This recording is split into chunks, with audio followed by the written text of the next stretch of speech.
I got so.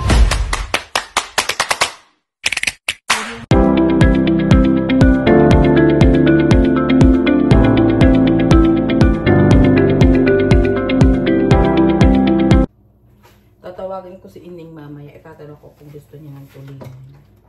Baka gusto niya ng tulingan. Yes. Baka gusto niya ng tulingan. Pero marami naman yun. Yes, bibigyan ko yung kaibigan kong batangin niya dahil for sure namimiss niya na yan. Maglinis lang tayo ng kusina ng ating mga pinaglutuan. Patay kakain.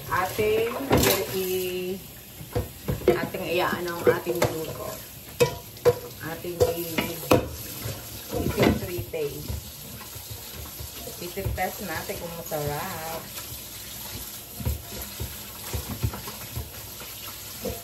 Binabati ko pala si Arlene ng G2K.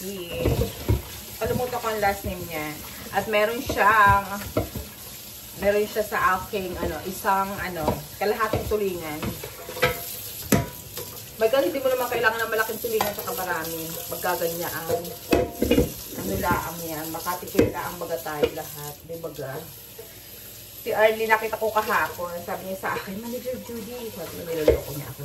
Sabi niya yung taro cake mo, pahingi. Sabi ko, naku, violist na. Sabi ko sa kanya. Tapos sabi ko, siya, bibigyan ko ng tulingan. Ako bibigyan ko ng tulingan, gagataan ko bukas. Sabi ko, nakita kami kagabi.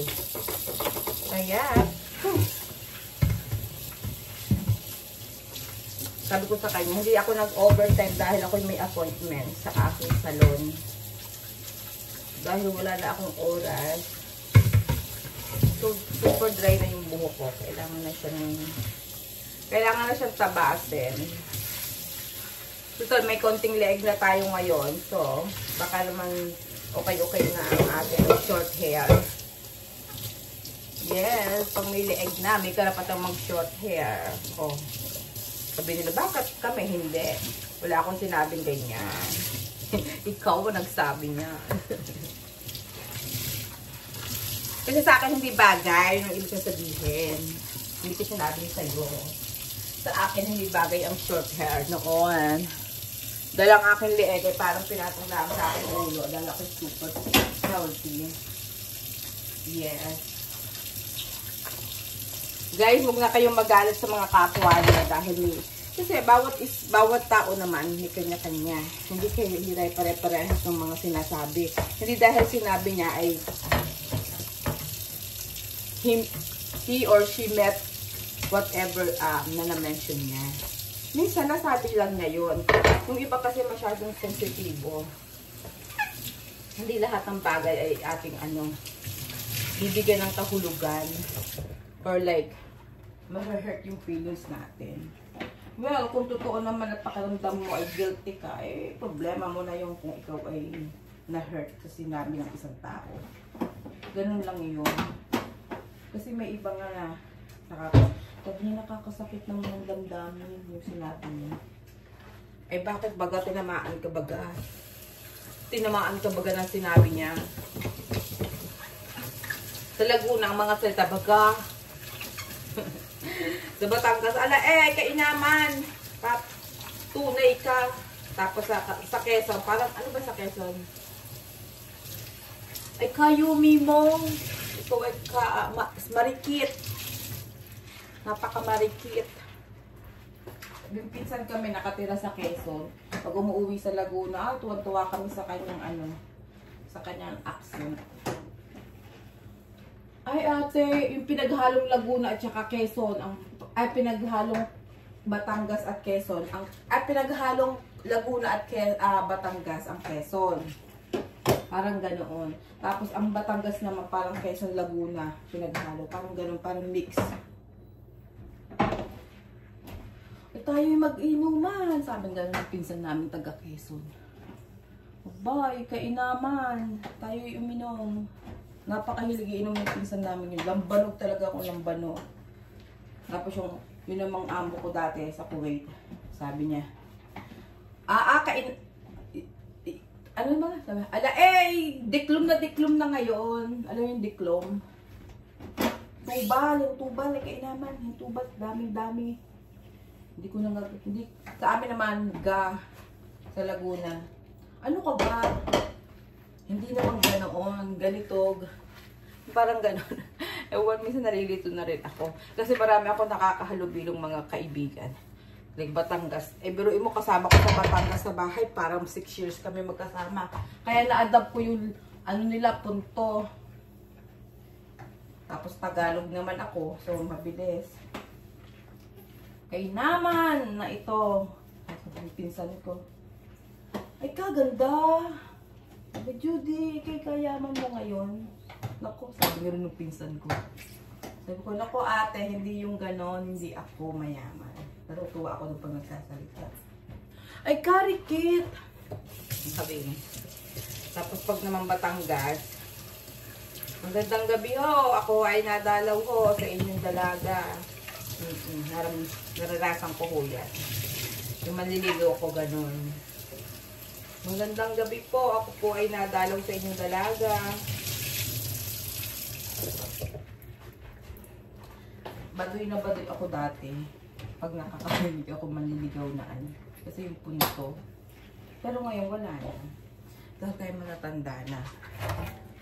Masaya pala yung nakaranas ka ng ano. Kasi dati, okay, nung dalaga ako, ayoko manliligaw tagarong sa amin. Hindi dahil ayoko nung tagarong sa amin, hindi.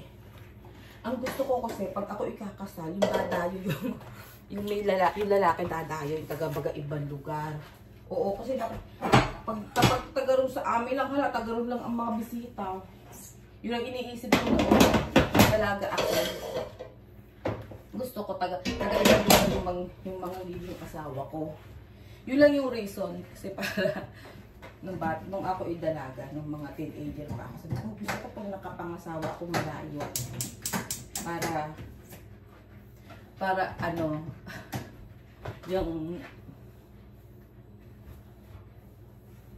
para kako pagka yung kinasal ako ay ang mga bisita ko, yung mga taga-ibang lugar, hindi taga-tagaroon lang sa amin. Oo. Yun lagi yung iniisip ko noon. Kaya nung nagka-boyfriend akong taga-Batangas, shout out sa kanya. Kung sino ka man.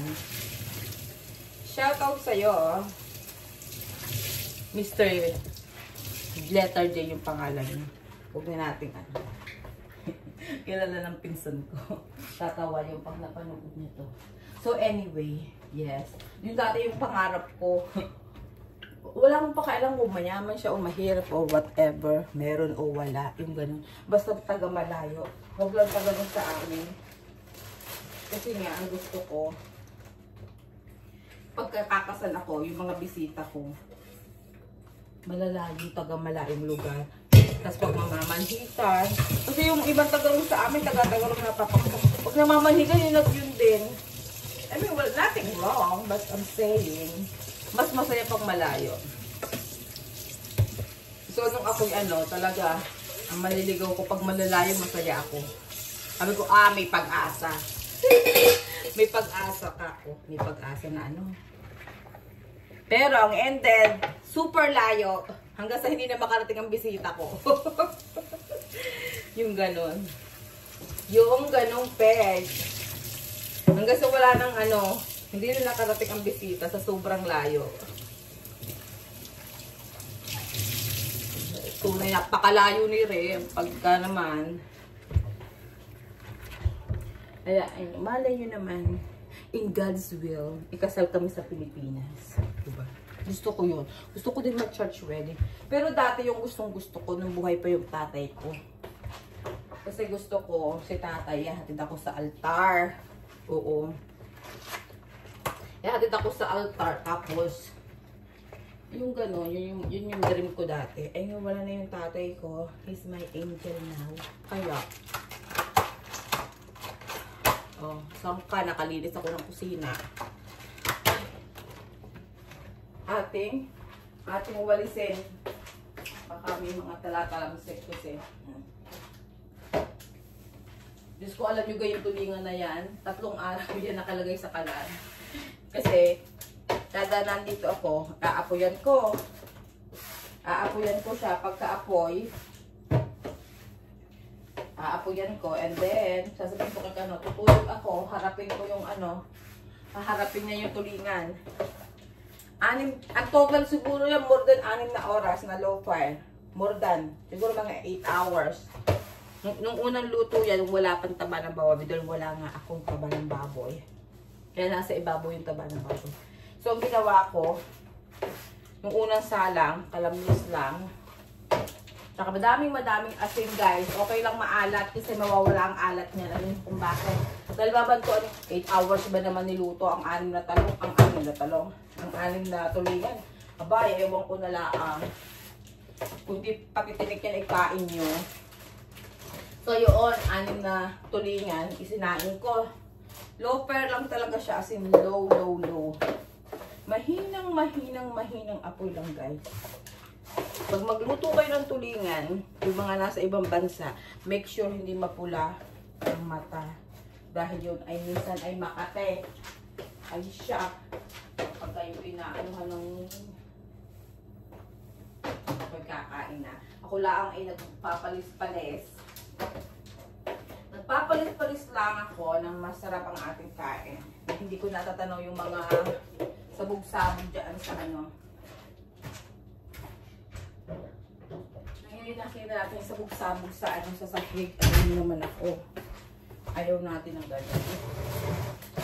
Okay. The basura is charged yan sa anak ko. Yung anak ko mag-ano yan. Guys, nagluto ako ng cauliflower rice para makain natin ang ating mahiwagang. Okay, sa dami naman itong container na ito. Ano ba ito? Kasi ayaw kong itapon. Ayaw niyo kung bakit hindi ko tinatapon. Dahil hindi natin alam. Baka tayo magluto naman ng sabaw-sabaw. Mauubos yung magaganda kong ano, container. Ako. Mamaya ko na ito ayusin. Ayan. Ayan. Ito may paglalagan ako nila eh. Dahil ito po ay ito mas nila yan. Tayo kumain na. At ako may appointment sa salon. Ito ang ating cauliflower rice, guys. Gusto nyo ka makita? I know, naiintindihan ko kayo. Masarap ang plain rice sa tulingan. Pero, ayun nyo naman. O, ayan. Hindi, ganyan ano to nyo, buhaghag, Alam nyo naman na hindi tayo pwede sa, hindi tayo pwede sa rice. Dahil bawal. Ang ating uulamin today ay tulingan with cauliflower. Pero yung sinaing, sa isang araw ko na yung i-reveal. Sa isang araw ko na yung kakain. Pag-iisipan ko kung kakain ako ng rice dyan. Yes. Sa mga bibigyan po ng mga person, ang ating pong tulingan ay tagkakalahati lang po tayo. Dahil 6 na tulingan lang po ang ating niluto. Daanin na lang natin kung sa sabaw at saka sa talong. Yes, ano lang po tayo. Tagkakalahati lang po para po lahat ay makatikim, di ba? Dahil maraming nakakaalam na nagluto tayo ng tulingan. So, i-share natin siya. Pero, tagkakalahati lang. Yes.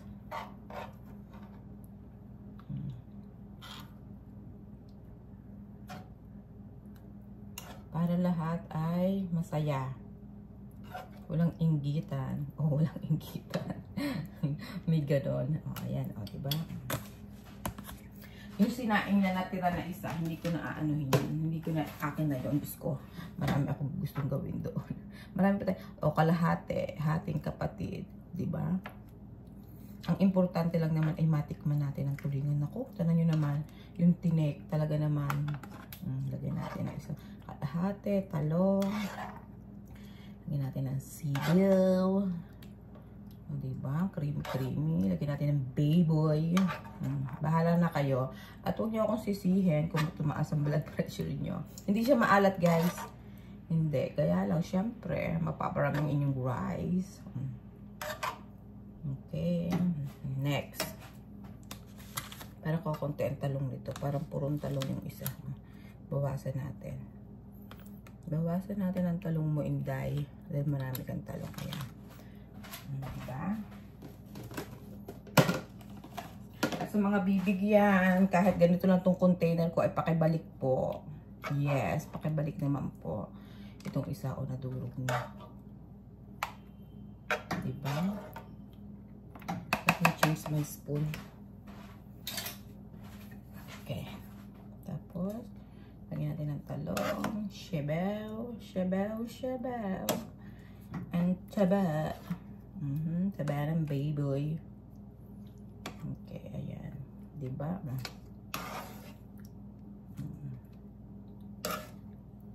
Ayan. Kukuha tayo dito itong isa pang talong dahil marami yung talong niya. See? And then, bibigyan natin ang ating bagatang ganyang friend. Si Ate Lilian. Dahil, kalahati din sa kanya dahil ang ating ganyan-ganyan. Guys, ganito siya ka-tender, oh. Ikaw ba naman ang labugin ng Diyos ko po o ilang oras. Lagyan natin ng taba. Dahil sa kanya galing ang ating kalamyas na tuyo. Oh. Ang kalamyas na tuyo po ay ang nanay niya po ang nagbilad niyan. This is for you, Ate Lilia. Lagyan natin ng ayan. Isa pa.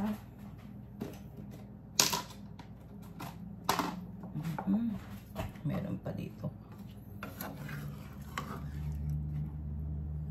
Ayan. Lagyan ng sili.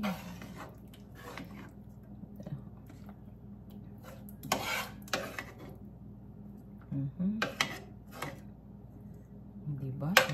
Matikim man o ba yan magkano na sa atin, kamahal na niya ang ito pa, kalahati din. Diba? Ating kapatid, guys. Ayan. Kukuha tayo ng ilang talong dun sa iba. Naglagay ng talong to at maraming talong itong isa. Kung gusto naman nila, edi sila mag-ihaw na ng sarili nilang talong, magprito, di ba ga? Ito, Ate Lilian yan. Bye, pantay-pantay yan, guys. Walang ano. Wala na akong nalagyan. Walang ano yan.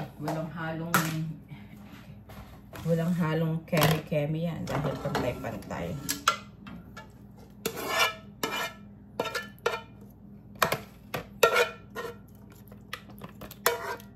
Nako, kung may plain rice, edi masarap itong ilagay doon. Itong natira, diba?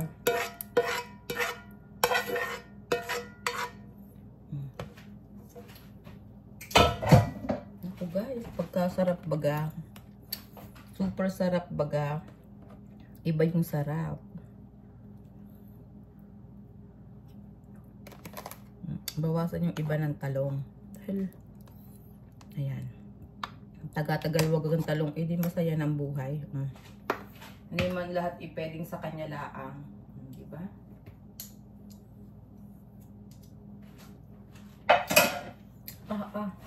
Tunay. Tunay baga, napakasarap. Po, ayan na guys. I-share natin ang ating blessing. Dahil yung baga hindi ko naman kayo ubusin yan. Diyos ko po. So, 8 tao ang makakatikim ng ating tulingan. Yung sinaing na tulingan na yun. Bibili kasi ako ng manggang paho, guys. Tapos, bibili ako ng manggang paho. Mangga na paho pa. Alam niyo yung paho? Masarap kumain yun na may ganoon, na mayroong kang Naka-container na siya. Dadalhin na lang natin mamaya. At ibibigay sa aning mga masugid na ka-manager. Yan ay sa akin. Ito lang yung pamimigay natin.